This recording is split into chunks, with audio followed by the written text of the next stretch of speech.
Positive Day Delivers, this is Dr. Gigi Disunga from I Can Change Project. Magandang Monday morning sa lahat ng delivers natin. And this is the first time po tayo mapanood sa YouTube channel. Thank you very much. Please subscribe, click mo na po yan, Doc Gigi Disunga. Alright, so, okay, so bago tayo pumasok, mag-vlog muna tayo about yung message kahapon ni Pastor. Okay, so, ganda eh. So, from his message, okay, gumawa na ako ng application. Okay, so application sa ating lahat. 4 things that you need to protect. Okay, so sa buhay natin, bukod sa pagtatrabaho natin, meron pa tayong dapat proteksyonan, di ba? So as an individual, kailangan pinoprotektahan natin ang mga mahalagang bagay sa atin. Okay, so very timely kasi last night I was able to watch How to Train Your Dragon. It's about protecting the dragons or protecting your people, your community. Okay, so magandang topic natin ngayon. Pero bago yan, so announcement tayo. Sa Saturday, yan. So I think it's March 9. Nasa Santa Ana, Manila tayo to Vlog One Business. So yung mga malapit po dyan, so pwede nyo akong kausapin na ngayon para madaanan ko na kayo for if you want to advertise also your business or kung gusto nyo pong magpa-coach, message nyo lang po ako. Okay? So this is my number, 0939-525-4311 or sa aking FB page, Dr. Gigi Disunga or Gigi Sunga sa aking FB account. And every Saturday and Sunday, basta wala tayong ibang appointment or seminar, may regular meeting na tayo sa meeting place natin ay Robinsons, Pampanga. So, sa lahat ng mga taga Manila, iba galing pang Laguna last Saturday. So, doon po tayo magkita-kita. Pero you still have to register para alam ko po kung ilan po ang kausap ko. Again, Robinsons, Pampanga, every Saturday and Sunday afternoon po tayo dyan. Okay? Parang may clinic na po doon si Doc. Okay?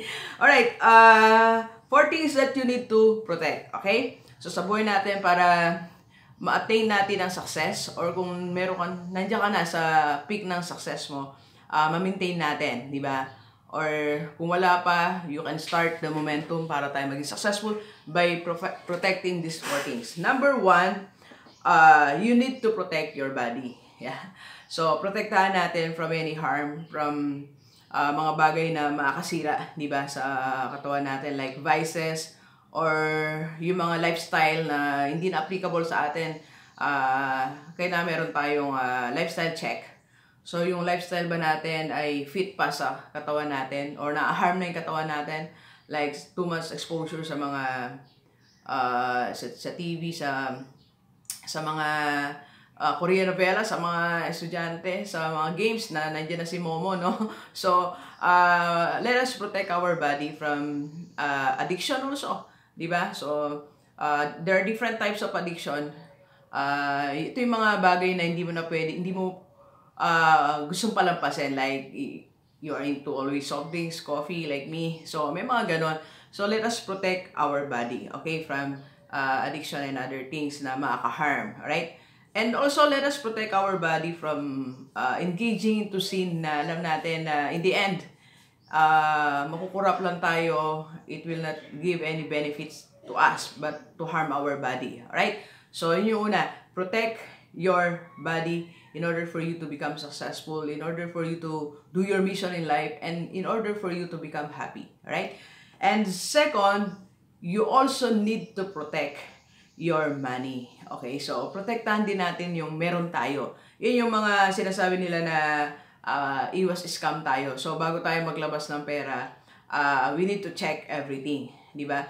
Kaya nga po minsan pag may nagpapa-advertise sa atin, may mga nire-reject tayo. Kasi sabi ko, I need to screen it first. I need to check it first kasi mag-avail mga delivers natin. So gusto ko protektahan ang pera nyo. Kaya actually marami pong nagpapa-advertise sa atin. Kaya lang wala pa kasi silang proven track record.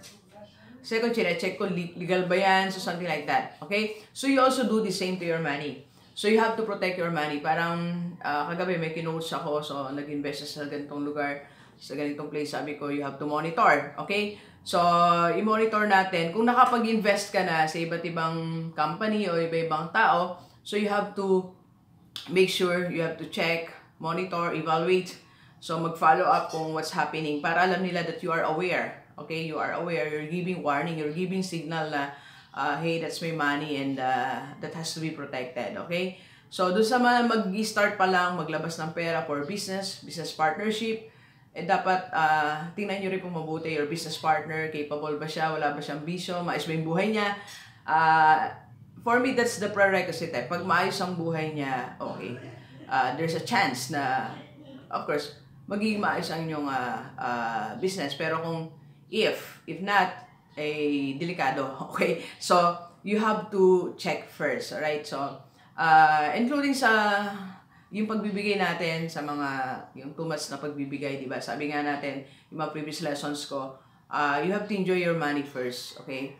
So, protektahan mo din sa pagiging, baka ma-abuse tayo ng mga tao sa paligid natin. Lalo mga OFW na sinasabi nyo sa akin na iniipon nyo yan tapos nawawala naman bigla. Di ba? So, tinan din natin mga pinapadala natin. Baka naman hindi na sila nagtatrabaho sa atin na lang nakadepende. Di ba? So, you have to check that. You have to tell them na meron ka ng plans. Sabi ko nga doon sa mga, itong week na to, ang dami natin kinoach, 2 times a day tayo nagko-coach, online and personal. Doon sa mga OFW, sabihin dito sa Pilipinas na meron kayong plan, meron kayong investment plan. So, hindi na gaya ng dating pagbibigay nyo. Okay? Lalo doon sa mga edad na 45 and 50 pataas, sabi ko nga, you have to prioritize now your retirement plan. Doon na tayo mag-focus. So, you have to protect your money. Alright? And number 4, okay? Number 4 that you need to protect is your family. Okay? Your family, it has to be protected. Parang maganda kagabi yung How to Train Your Dragon. Diba? So, he was trying to protect the dragons, and if there's really a need to leave that place para lang sila maprotektahan sa mga enemies, gagawin niya. Diba? So you have to protect your family, whatever it costs you. Okay, whatever it costs you. How to start protecting them? Number 1, of course, by making sure, lalo doon sa mga parents, you make sure that the basic needs are being provided. Okay? So, syempre, dapat may food dyan, needs nila nandyan, di ba? Lalo yung mga estudyante nyo. Second, make sure that they are belong. Of course, kinakausap sila, di ba? Tinatanong what's going on, kinukumusta yung mga teachers, kinukumusta yung mga classmates.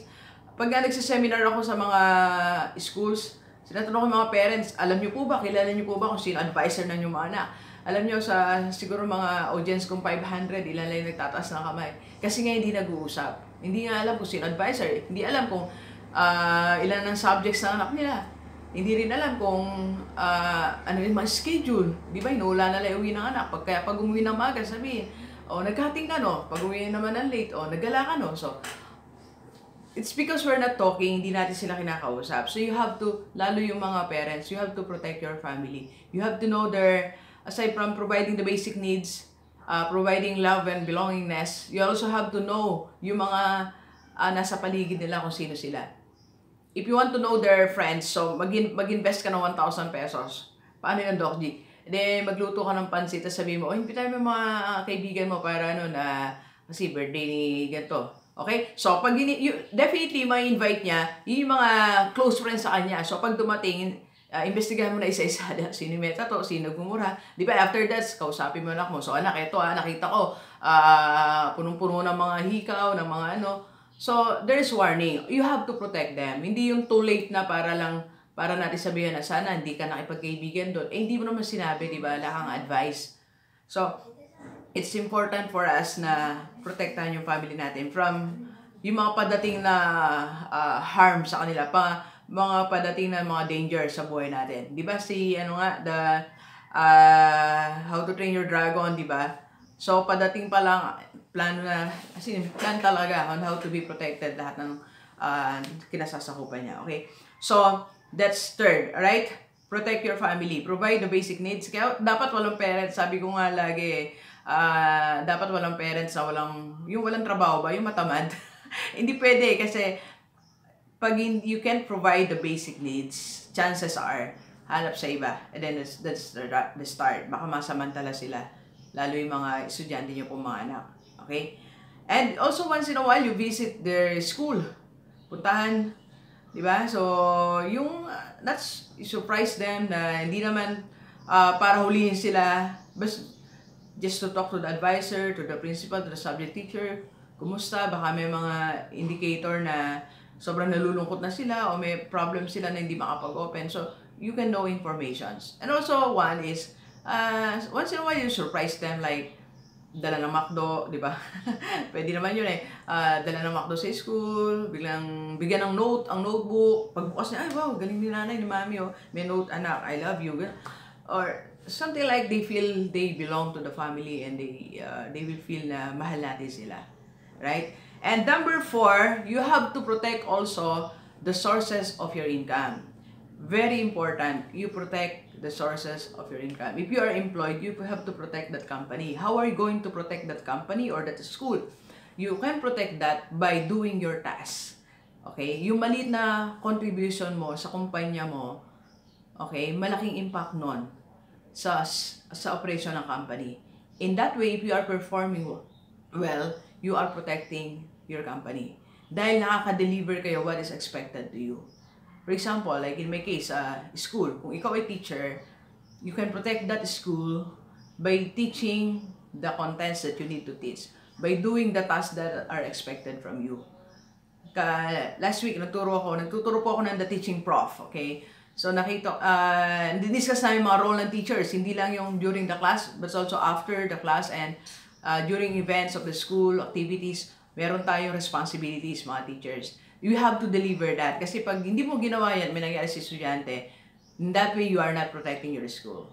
Or if you are employed, if you are an ordinary employee, let's say you're a clerk, so you file everything in order, okay? Maayos. So that you are helping your company na protecting it because inaayos mo yung mga files, maayos ang trabaho mo. Okay? So, you have to protect the sources of your income. Kung meron ka namang part-time business, protektahan mo rin yan from iwas scam din tayo, hindi lang sa personal money, kundi sa business. Diba? Huwag masyadong yung mga negotiations natin, transactions natin, meetings natin, ingat din tayo sa pag-deal sa mga like suppliers, mga future, mga mga future clients natin. So, you have to screen them also. Protect your business. Okay? Protect also your other sources of income. Kung like, this one, YouTube.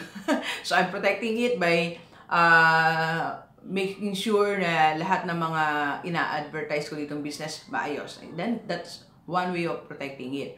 And also, I'm protecting my clients. Okay? So, ini-endorse lang natin yung safe talaga. Okay? Alright, and yung mga sinasabi natin mga investment, yung affordable. That's why, pag po nag-online coaching tayo, iba yung, iba yung mag-discuss ko depende sa nature nyo po. Kaya, mas gusto ko yung one-on-one coaching talaga. It depends on your nature, right? So, these are the 4 ways on how to, on what to protect. Okay, ano ba talaga yung dapat mong protektahan? Baka pinuprotektahan mo yung mga kaibigan mo, sobrang pinagtatanggol mo talaga, di ba? Walang gagalaw sa kanila, aawayin mo sila, di ba?